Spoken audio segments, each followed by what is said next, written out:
কাকু, আপনি তো চোরের মতো চলে গেলেন বিদেশে, কিন্তু স্মার্ট বাংলাদেশ তো গড়া আর হইল না। এবার এক দফা শেখ হাসিনাকে কবরস্থানে পাঠাতে হবে। কাকু, আপনার আর কবরে পাঠান লাগবে না, কারণ দেশে থাকলে এমনিতেই কবরে যাইতে হইতো তার। পালাবো না। কোথায় পালাবো? পালাবো না, প্রয়োজনে ফখরুল সাহেবের বাসায় গিয়ে উঠবো। কি জায়গা দেবেন? না হলে ঠাকুর গায়ের বাড়ি আছে, ওই বাড়িতে গিয়ে উঠবো। ফখরুল সাহেবের বাড়িতে আর ওঠা লাগবে না আপনার কাকু, কারণ হইল আপনার নিজের বাড়ি ভাঙ্গা দিছে। এখন ফখরুল সাহেবের বাড়িতে গেলে তো আপনি আরো 2টা কেনু খাইয়ে আইবেন। একটুকু একটা শব্দও বলবো না জমা দেওয়ার, কেন 10টা মিনিটও সহ্য হয় না, 15টা মিনিট সহ্য হয় না। এখন অপেক্ষা কার জন্য আসলে? হ্যাঁ, এখন অপেক্ষা কার জন্য? আপনার জন্য। শব্দ বললে কি আপনারে ধরে নিয়ে আসবে বাড়ি থেকে? মাঝে মধ্যে 2-1টা শব্দ বললেন, এখন তো বিদেশে যাইয়ে পলাইয়া আছেন। মাসুদ, তুমি এখানে এসে আবার কি পুরনো খেলা শুরু করছো? তুমি কি কোনোদিনও ভালো হবে না? কোনোদিনও ভালো হবে না। মাসুদ যেমন ভালো হয় নাই, তেমনি এই দেশের কিছু কিছু এখনো আছে আপনার মতো মানুষ যারা এখনো ভালো হয় নাই। 28 থেকে 4 তারিখ কতদিন হলো? 28 তারিখের পর তো শেখ হাসিনা নেই। আরে মির্জা ফখরুল,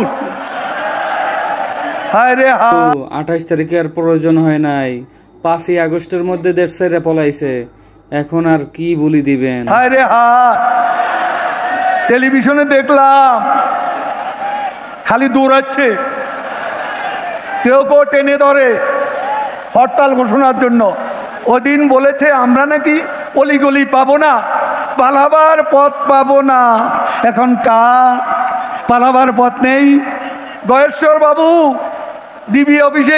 কাকু, গয়েশ্বর বাবু কিন্তু ঠিকই দেশে আছে, আপনি কিন্তু পালাইয়া গেছেন, পালাইনের পথও পান নাই, লাস্টে যাইয়া যশোরের কোনা দিয়ে বাইরে গেছেন।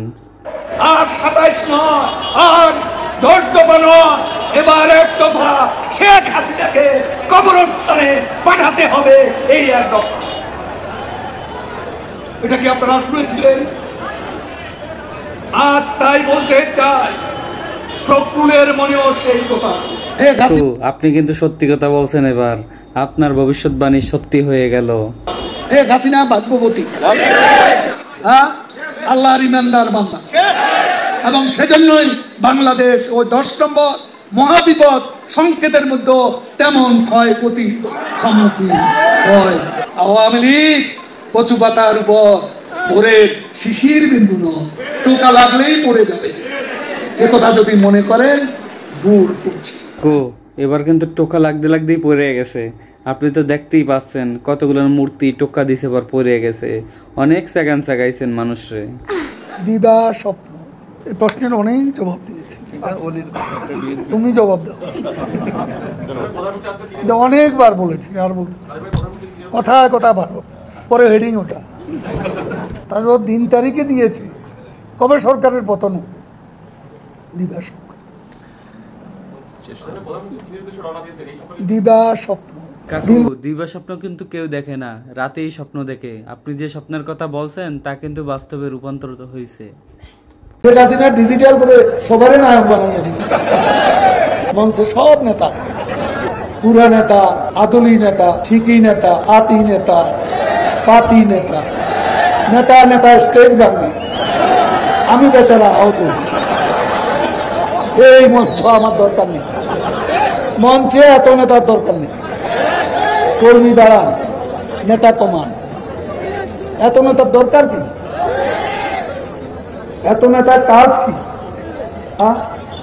কি কাজ করে এই নেতারা? স্মার্ট বাংলাদেশ গড়তে যাইয়া মাজা ভাঙে গেছে, এখন এই কথা বলতে আছে। তুমি এখানে এসে আবার কি পুরনো খেলা শুরু করছো? তুমি কি কোনোদিনও ভালো হবে না? মাসুদ তো কাকু জীবনও ভালো হইতো না, কারণ এখন কিন্তু ডেবিট হান্ট চালু করছি অপারেশন, এই জন্যই আর ভালো হইতে দেব না। দেশের মানুষ ভালো থাকলে মির্জা ফখরুলের মন খারাপ, জ্বালা হেরে জ্বালা, অন্তরে জ্বালা, কাকু অন্তরি জ্বালা। পদ্মা সেতু হয়েই গেল, কর্ণফুলী টানেল হয়েই গেল, ঢাকা তরুণ প্রজন্মে মেট্রো রেল হয়েই গেল। ও সব তো হয়ে গেল, কিন্তু আপনার বিদায়ও হয়ে গেল। কত ফ্লাইওভার, কত ওভারপাস, কত আন্ডারপাস সারা বাংলা ঘুরে দেখুন। ফখরুল সাহেব, জ্বালা, বড় অন্তর জ্বালা। দেশবাসীর কিন্তু এখন অন্তরে জ্বালা, আপনার জন্য জ্বালা, আপনারে খুঁজতে পারতে আছে না।